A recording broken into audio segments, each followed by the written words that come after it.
ሰላም ጤና ይስጥልን ከኢትዮጵያ ዜና አገልግሎት የዕለቱን ዜና ይዘን ቀርበናል። በቅድሚያም አርዕስቶቹ ተቀዳሚ ሙፍቲ ሀጂ ዑመር እንድሪስ ለሁሉም ኢትዮጵያውያን መልካም አርአያ እንደነበሩ የፌዴራል ፕሬዝዳንት ታዬ አጽቀሥላሴ ገለጹ። የኑሮ ውድነትን የማረጋጋት የሥራ ዕድል ፈጠራና ከተረጂነት የመላቀቅ ግቦችን ለማሳካት የባለድርሻ ተቋማት ቅንጅት ሊጠናከር እንደሚገባ በምክትል ጠቅላይ ሚኒስትር ማዕረግ የዲሞክራሲ ስርዓት ግንባታ ማስተባበሪያ ማዕከል ኃላፊና የብልጽግና ፓርቲ ምክትል ፕሬዝዳንት አደም ፋራ ገለጹ። የህዝብን የልማትና የመልካም አስተዳደር ጥያቄ ደረጃ በደረጃ ለመመለስ በቁርጠኝነት እንሰራለን ሲሉ የአዲስ አበባ ከተማ ከንቲባ አዳነች አቤቤ ገለጹ። መንግስት እያደገ በሚገኘው የኢትዮጵያ ኢኮኖሚ እንቅስቃሴ ውስጥ የግል ኢንቨስትመንት ተሳትፎን ይበልጥ ለማሳደግ በትኩረት እየሰራ ነው ሲሉ የገንዘብ ሚኒስትሩ አህመድ ሺዴ ገለጹ።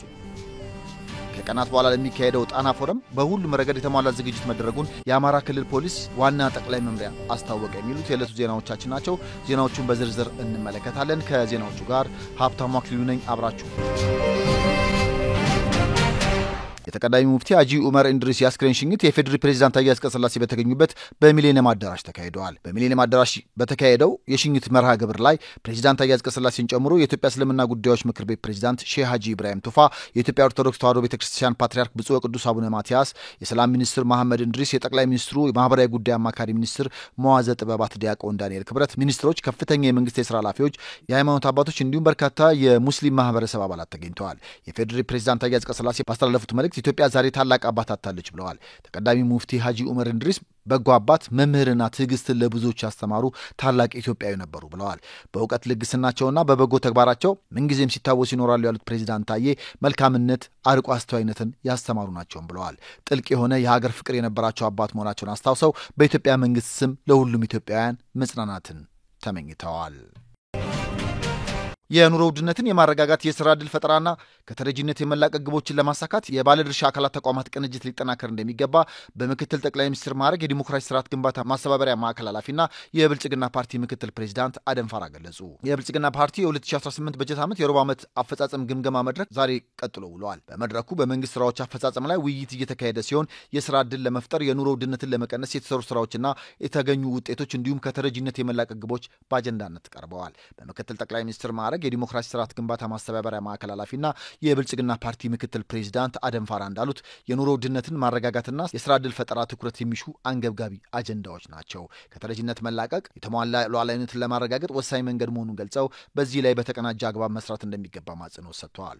ሶስቱንም አገራዊ ግቦች በተሟላ መልኩ ለማሳካት የባለድርሻ ተቋማት ቅንጅት ሊጠናከር እንደሚገባ አስገንዝበዋል። በአፈጻጸም ደረጃ እንደ ሀገር ውጤቶች መገኘታቸውን ጠቁመው ከአካባቢ ያለውን የአፈጻጸም ልዩነት ለማጥበብ መስራት እንደሚገባ አመልክተዋል። በዘርፉ ውጤታማነትን ለማሳደግ በጋራ መቀድና አፈጻጸሞችን በጋራ በጥልቀት እየገመገሙ መሄድ እንደሚገባም አጽንኦት ሰጥተዋል። የህዝብን የልማትና የመልካም አስተዳደር ጥያቄ ደረጃ በደረጃ ለመመለስ በቁርጠኝነት እንሰራለን ሲሉ የአዲስ አበባ ከተማ ከንቲባ አዳነች አቤቤ ገለጹ። ከንቲባ አዳነች አስተዳደሩ የ2018 በጀት ዓመት የመጀመሪያ ሩብ ዓመት የሥራ አፈጻጸም ግምገማ ላይ መልእክት አስተላልፈዋል። በመልእክታቸውም በየደረጃው የሚገኙ አመራሮች ከሌላው ጊዜ በተለየ ፍጥነትና ትኩረት የተሰጣቸውን ተልዕኮ በአግባቡ እንዲወጡም አሳስበዋል። በእቅድ ዝግጅት ምዕራፍ የሚባክን ጊዜ እንዳይኖር በማድረግ ሁሉም አመራር ወደ ተግባራዊ ስራ እንቅስቃሴ በመግባት ያስመዘገበውን ውጤት ይበልጥ ማጠናከር እንዳለበትም ጠይቀዋል። አመራሩ የተሰጠውን ተልዕኮ በውጤታማ በመወጣት ብሎም በብቃት መፈጸም ላይ ማተኮር እንዳለበትም ጠቅሰዋል። አመራሩ እርስ በርስ እየተማማረ የጋራ ግብን ለማሳካት መረባረብ እንደሚገባውም ጠቁመዋል። የከተማ አስተዳደሩ ህዝብን ተጠቃሚ ያደረጉና መሰረታዊ ለውጥ ያመጡ ስራዎችን በተግባር ሰርቶ ማሳየቱንም ገልጸዋል። የከተማ አስተዳደሩ ሰው ተኮር የሆኑ ፕሮጀክቶችን በአጭር ጊዜ መፈጸም አቅሙ ከጊዜ ወደ ጊዜ እየጎለበተ መምጣቱን አረጋግጠው ይህ ጥንካሬ የበለጠ ተጠናክሮ እንደሚቀጥልም አረጋግጠዋል። በተያዘው ዓመትም አዳጊ የልማት ፍላጎቶችን ደረጃ በደረጃ ለማሟላት በትኩረት እንደሚሰራም ጠቁመዋል። የመልካም አስተዳደር ጥያቄዎችን በፍጥነትና በዘላቂነት ለመመለስ አመራሩ ብቁ መሆን እንደሚጠበቅበት በማንሳት የአቅም ማጎልበቻ ስልጠናዎች ተጠናክረው እንደሚቀጥሉም ገልጸዋል።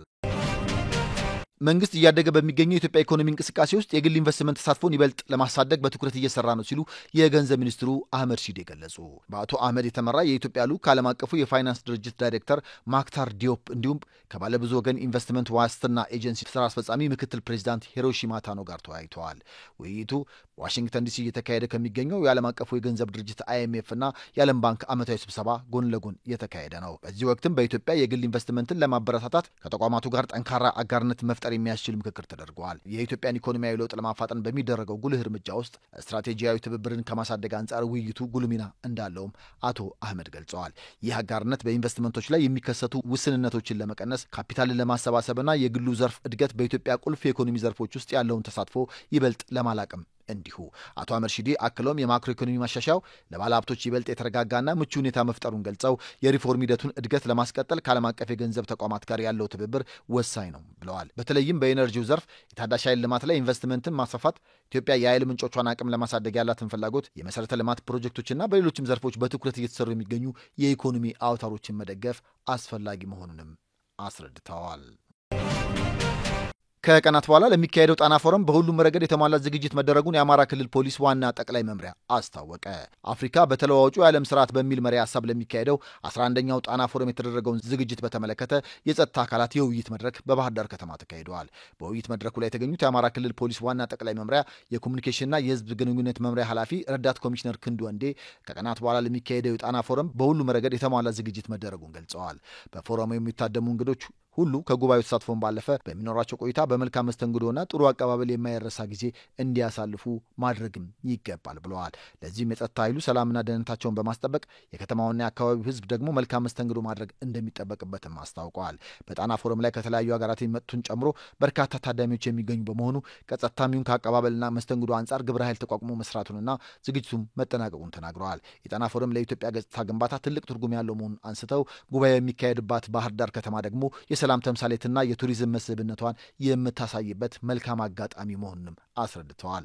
ፎረሙ በመሪዎችና በውጭ ጉዳይ ሚኒስትሮች ደረጃ ምክክር የሚደረግበት መርሃ ግብርን ያካተተ አህጉራዊና ዓለም አቀፍ ተቋማት ልዩ መልእክተኞችም የሚወያዩበት መሆኑ መገለጹ ይታወሳል። በርካታ ተሳታፊዎች እንደሚሳተፉበት የሚጠበቀው 11ኛው የጣና ፎረም አፍሪካ በተለዋዋጩ ዓለም ስርዓት በሚል መሪ ሀሳብ ከጥቅምት 14 እስከ ጥቅምት 16 ቀን 2018 ዓ.ም በባህር ዳርና በአዲስ አበባ የሚካሄድ መሆኑም ታውቋል። ዜናዎቹ ጋር ሀብታሙ አህመድ ዜና በቃ ሰላም